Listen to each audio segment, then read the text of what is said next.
contaminés par le coronavirus. Lavez-vous régulièrement les mains. Lavez-les soigneusement à l'eau et au savon, tant la paume que le dos, mais aussi entre les doigts. Comptez entre 40 et 60 secondes par lavage. Toussez ou éternuez dans le pli de votre coude et utilisez toujours des mouchoirs en papier. Jetez-les dans une poubelle fermée.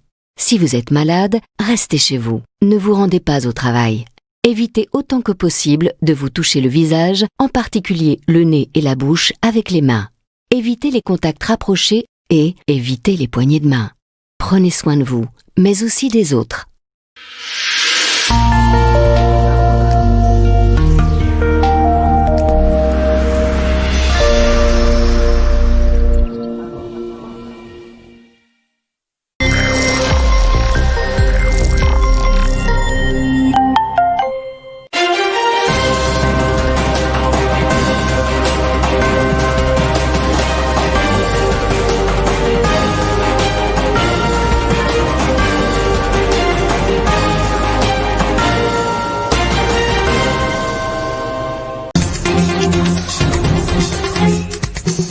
En titre de ce journal,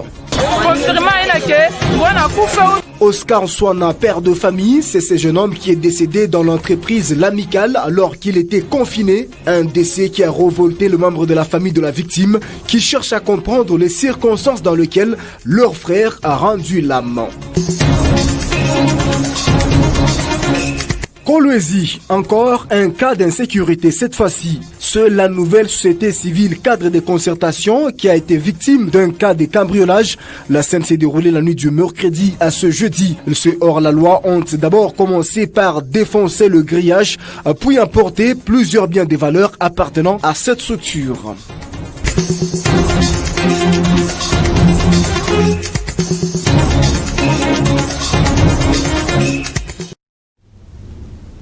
Merci de nous faire confiance sur votre télévision, madame, messieurs, bienvenue à ce journal. Premier titre de l'actualité, nous le disions déjà au sommaire de cette édition. L'insécurité est loin de dire son dernier mot dans la ville de Kolwezi. Un nouveau cas de cambriolage nocturne a été enregistré la nuit du mercredi à ce jeudi. Cette fois-ci, c'est la société civile cadre des concertations de la province du Lualaba située sur la route Likasi au quartier Jolicite qui a été dans les viseurs de ces visiteurs indésirables. Ben Moulanda.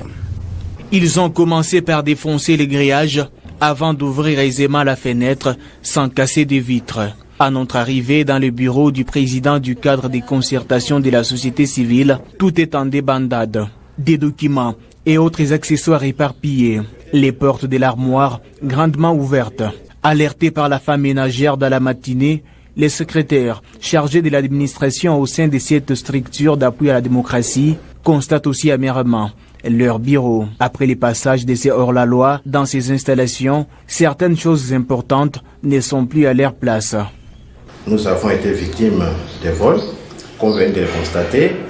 Ici, il y avait une machine, ordinateur, et aussi l'imprimante qu'ils ont volé.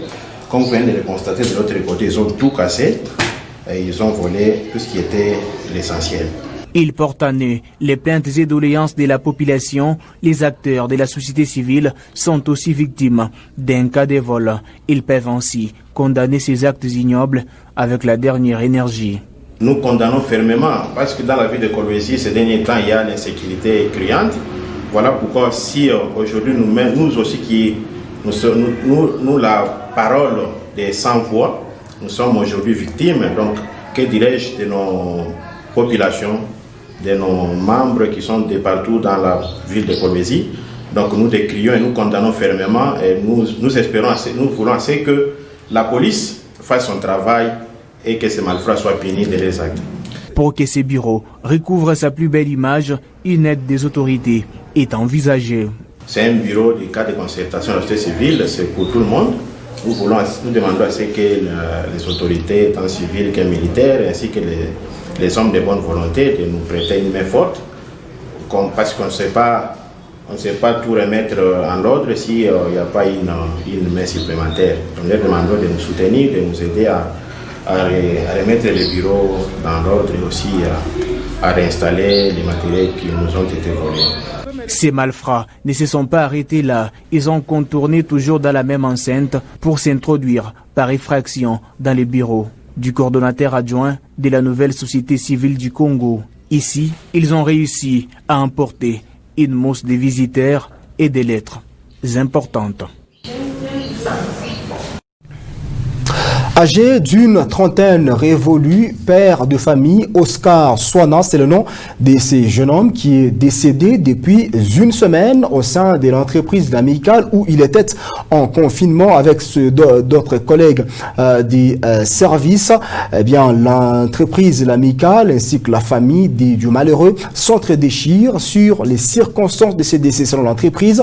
Oscar Swana serait décédé des suites d'une crise cardiaque. En tout cas, argument rejeté totalement par la famille du malheureux. Pour elle, leur frère aurait essuyé un traitement inhumain parce qu'ayant trouvé des blessures sur le corps de la victime. Des blessures sur le cœur de la victime, les coups penchés d'un côté. Décédé dans l'entreprise amicale où il était en confinement, le cœur d'Oscar Swana a été déposé à la morgue depuis 2 semaines et c'est ce jeudi que les membres de sa famille ont vu la dépouille de leur frère. Au vu de l'état du corps, plusieurs questions divisent la famille et l'entreprise amicale. Nous n'allons pas enterrer, que les Chinois fassent de ces corps tout ce qu'ils veulent. Pour la famille, il n'est pas question d'enterrer les corps sans une lumière sur les circonstances du décès. Notre souci est de rencontrer les chefs du personnel de l'entreprise amicale, car lui, dans sa première version, nous avait dit que notre frère était décédé d'une crise cardiaque. Mais pourtant, il a des blessures sur son corps. Que nos autorités puissent vraiment s'impliquer dans ces dossiers. Il faut l'État, il faut qu'à 23h, il y a le 7. Moi, j'ai 7. C'était en date du 7 juillet aux environs de 23h que j'avais échangé avec mon mari. À la grande surprise, à la veille, les DRH étaient venus pour m'informer que mon mari était décédé d'une crise cardiaque. Mais je n'avais pas vu le corps. Mon mari n'était pas malade.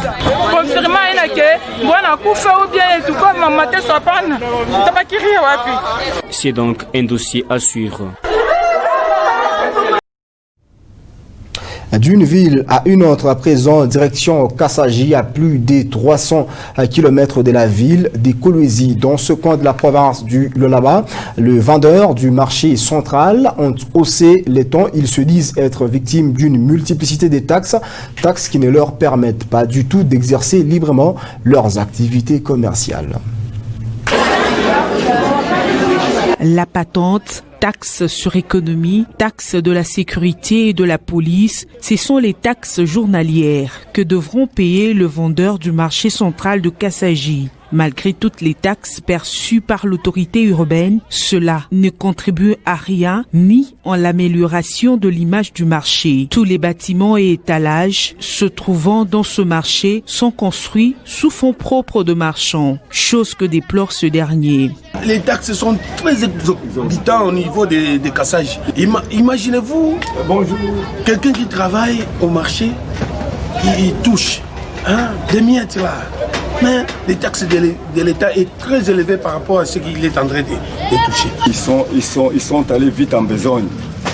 Ils sont allés vite en besogne parce que vous savez, la masse monétaire d'abord en cassage, même le revenu journalier d'un cassageois, permettez peu le terme, est de peut-être 0,4 $ par jour.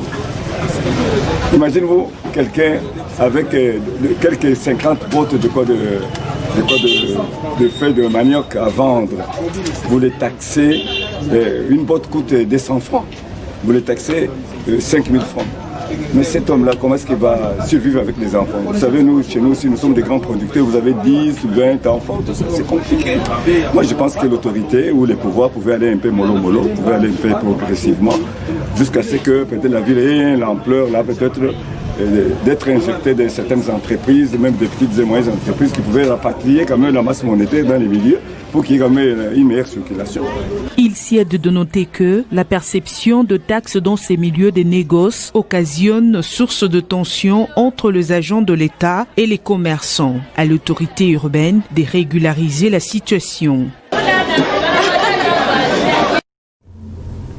Restons sur ce même sujet. En réaction, le maire de la ville de Kassaji, de son côté, ces taxes sont tout à fait normales. C'est pour contribuer à la modernisation de la ville de Kassaji. L'extrait de sa réaction est choisi ici par Fiston Saloumou et Francine Chansa.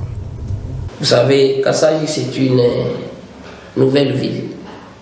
Une ville, c'est une entité décentralisée. Et la ville ne peut fonctionner que de ces taxes. Quand les marchands, les opérateurs économiques vous parlent de la multiplicité des taxes, c'est réel. Parce qu'il n'y a pas seulement les taxes de la ville comme entité décentralisée. Avant, Kassaji était une cité qui était une entité déconcentrée. Et la cité avait hébergé les districts. Les districts étaient aussi une entité déconcentrée.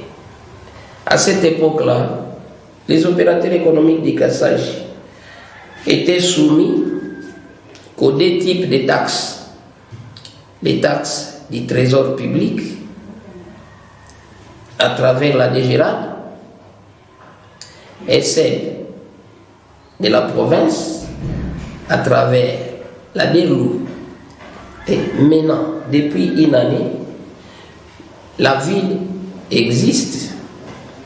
Maintenant, la ville a un budget, n'est-ce pas, dans lequel est prévu différentes taxes. Donc, c'est une troisième catégorie ou un troisième type de taxes qui s'est ajouté et les opérateurs économiques ont à faire face maintenant aussi, à part les deux taxes qui ont existé avant, comme je venais de les énumérer. Maintenant, ils sont encore soumis aux taxes de la ville. Mais sans taxes, la ville ne peut pas tourner. Je ne manque jamais à leur dire que ce n'est pas encore fini. Parce que nous attendons encore la désignation des animateurs des différentes communes, parce que c'est prévu 3 communes qui vont accompagner la ville de Kassaji. Quand ces 3 communes seront fonctionnelles, ce sont aussi des entités décentralisées. Elles auront aussi à percevoir leurs taxes. Donc, je ne sais pas, maintenant à cette période-là, que vous diront les opérateurs économiques. Fin de l'état d'urgence en République démocratique du Congo. Vous le savez, plusieurs activités commerciales sont autorisées à reprendre leur cours normal à ce jour. Une seule question est pendante, c'est celle de savoir comment relever l'économie de la République démocratique du Congo, l'économie qui a été mise à genoux depuis le 10 mars dernier. Pour cela, Rudolf Bondomeki, économiste de son état, propose quelques pistes de solutions. C'est notamment la création d'une structure afin de faire le suivi à la loupe de tous les indices économiques. C'est qu'il ne faudra pas se dire que non, comme on a levé, tout ira de soi. Non, pas du tout. Déjà, le retard que nous avions connu, c'est déjà un autre problème. Ça, c'est un. De deux, il faudrait déjà, pour moi, que nous ayons à penser à la reprise déjà bien avant qu'on ait levé les mesures. Je crois que c'est une vision de gestion d'une entité sociopolitique qu'il faudrait que nous ayons. Ça n'a pas été fait, mais mieux vaut tard que jamais. Maintenant, il faudra qu'on ait un observatoire qui va nous servir des tableaux de bord aux décideurs sociopolitiques, un observatoire à tous les niveaux, un observatoire économique, du genre INRB, mais décentralisé dans toutes les provinces pour que nous ayons des observatoires pour commencer à voir tous les indicateurs qui sont en train de sous-tendre à l'économie nationale ou à l'économie provinciale ou à l'économie sectorielle pour que nous puissions voir est-ce que nous sommes en train d'aller bien ou d'aller mal, ou soit qu'on pourrait encore évoluer comme d'habitude et puis se retrouver à la fin de l'année avec des déficits, avec des fracas pour commencer à savoir non, on a eu ceci. Je trouve que pour relancer l'économie, il faudrait maintenant qu'en ce moment, tard bien sûr, qu'on ait un observatoire de l'économie. Et à l'occasion de la Journée mondiale de la jeunesse, journée célébrée chaque 26 juillet de l'année dans la province du Lualaba, en marge de cette célébration, le commissariat général en charge de l'entrepreneuriat des jeunes est en préparatif d'une activité qui aura lieu ce même 26 juillet. Pour plus de détails, je propose de suivre Lydia Kapapa, commissaire général en charge de l'entrepreneuriat des jeunes. Chers jeunes, à l'occasion de la Journée mondiale de la jeunesse, ce 26 juillet 2020, mon commissariat organise un atelier de renforcement de capacités sous le thème entrepreneuriat et développement. Mais compte tenu que les mesures barrières restent d'application, malgré le déconfinement, l'atelier va se dérouler en ligne et en live pour permettre à tous d'y participer. Je profite de l'occasion pour demander à tous les jeunes qui ont des préoccupations diverses de passer à nos bureaux pour avoir des informations précises ou appeler au numéro 081 444 24 27.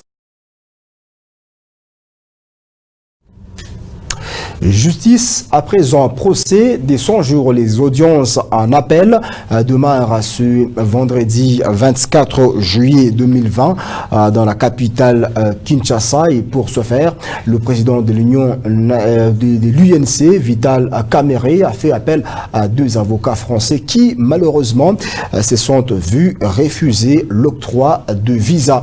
Déjà du côté de l'UNC, on crie à la politisation de l'affaire 100 jours. Crispin Salomon.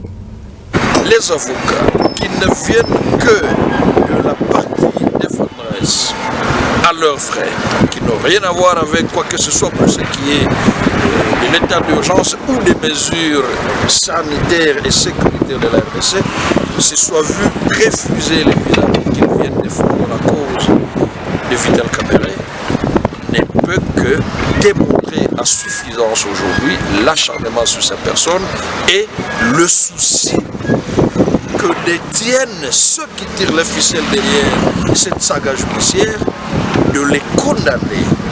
Et je crois que nous déplorons cette façon de faire les choses, mais que nous restons également confiants que, quels que soient les dérapages de la justice humaine, Dieu reste le seul juge. Et je crois que Vital Kamerhe étant aujourd'hui injustement condamné au premier degré et qu'au niveau de l'appel, que la composition de ces avocats ne soit pas totalement présente du fait de l'absence de ces 2 avocats, étrangers d'ailleurs, qu'il a pu requérir pour qu'ils viennent renforcer l'équipe. Et alors, nous voyons aujourd'hui et confirmons que tous ceux qui tirent les ficelles derrière ce procès, ils visent que la condamnation de Vital Kamerhe. Mais le sort de Vital Kamerhe est scellé depuis longtemps, et lui-même l'a dit. Ce sort est scellé. Tous ceux qui tirent les ficelles ne jouent que sur sa condamnation. Bien qu'on ait refusé les visas à ses avocats, nous espérons encore que les magistrats de cette fois-ci vont se raviser et ne rien dire que le droit et n'est prononcé qu'une sentence juste. Et de la justice, nous allons parler à politique. À présent, ce parti en illustration. Nous sommes dans la capitale Kinshasa où des milliers de personnes ont répondu présent à l'appel à manifester lancé par le Front commun pour le Congo. C'est jeudi 23 juillet à Kinshasa. Le drapeau des nombreux, si pas tout le parti politique de cette famille politique, était visible au lieu du rassemblement à la première rue Limité. Plusieurs lieutenants de Joseph Kabila Kabangé avec à la tête Nemi Moulania et Ramazani Chadari ont pris part à cette manifestation.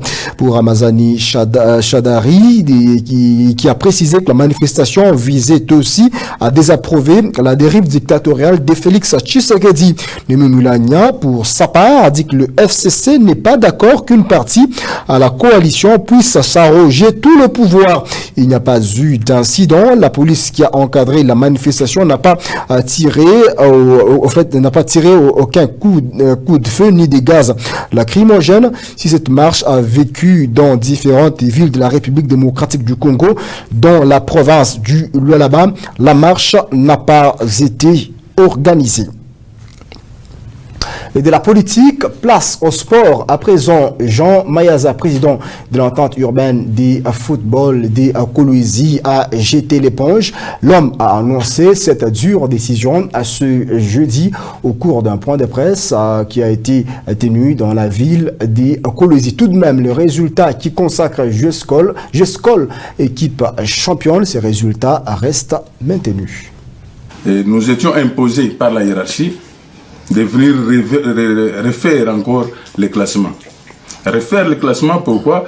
Puisque eux n'ont pas qualité, ne sont pas habilités à pouvoir donner les classements.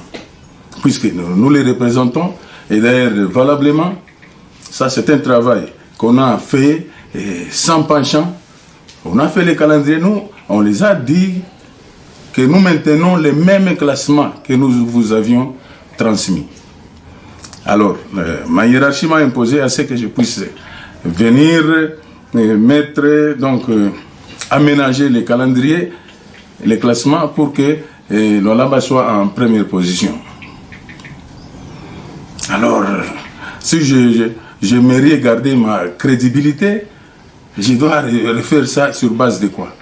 Effectivement, quand nous sommes allés à Lubumbashi, il y a tant de bévues du côté secrétariat de l'entente urbaine de football.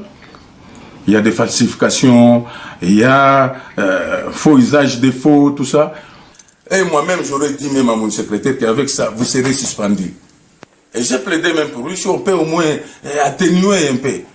Mais maintenant dans la forme, puisque la forme nous dit que si la forme est recevable, on ne peut pas aller dans le fond.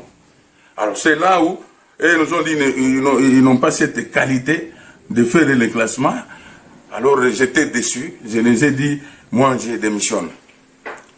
Alors quand j'ai écrit ma lettre de démission, puisque je dois rester quand même crédible, venir ici chipoter des histoires, bien qu'on doit les faire dans l'ensemble avec mon comité. Alors les comités qui étaient sur place m'ont dit non président, il ne faut pas quand même démissionner. Et la nuit porte conseil. On s'est tiraillé, mes chers amis, nuitamment là, et j'étais obligé d'écrire une mise en disponibilité. J'ai dit, bon, ça va comme vous refusez à ce que je démissionne, alors je fais quand même une mise en disponibilité pour que je me repose un peu, puisque ça me surpasse. Réunis le mardi en Égypte par vidéoconférence, la commission, le jury disciplinaire de la Confédération africaine des football a sommé le tout-puissant Mazembe Englebert et Raja de Casablanca au paiement d'une amende de $10 000 américains. Cela pour des incidents survenus lors de la rencontre des quarts de finale retour à la Ligue des Champions édition 2019-2020. Francine Chansa. Hug, chat. La Confédération africaine de football, instance suprême du football africain, frappe le tout-puissant Englebert Mazembe de Lubumbashi et Raja de Casablanca du Maroc sur les incidents qui ont émaillé le quart de finale retour de la Ligue des Champions disputé le 7 mars dernier au temple de Badiangwena à Lubumbashi. Après avoir entendu le secrétaire général du Raja, Anis Mahamoud, et le joueur Alias Haddad, le jury disciplinaire a décidé d'imposer une amende de $10 000 américains au Raja du Maroc pour le comportement malheureux de ce joueur, lever provisoirement la suspension d'Alias Haddad et de le mettre en garde pour son comportement antisportif. Une amende de $10 000 américains au tout-puissant Mazembe Englebert pour défaut de sécurité lors du 10 match. Surtout à l'égard de son ancien avant-centre Ben Malango Ngita, aujourd'hui sociétaire du Raja de Casablanca du Maroc, indiquait le communiqué de la CAF. Les réactions des deux camps sont désormais entendues. Madame, Messieurs, 25 minutes ont suffi pour vous informer sur la télé Étoile Jaune. Merci beaucoup à tous qui nous avez suivis. On se fixe rendez-vous très prochainement avec le même et réel plaisir de vous informer.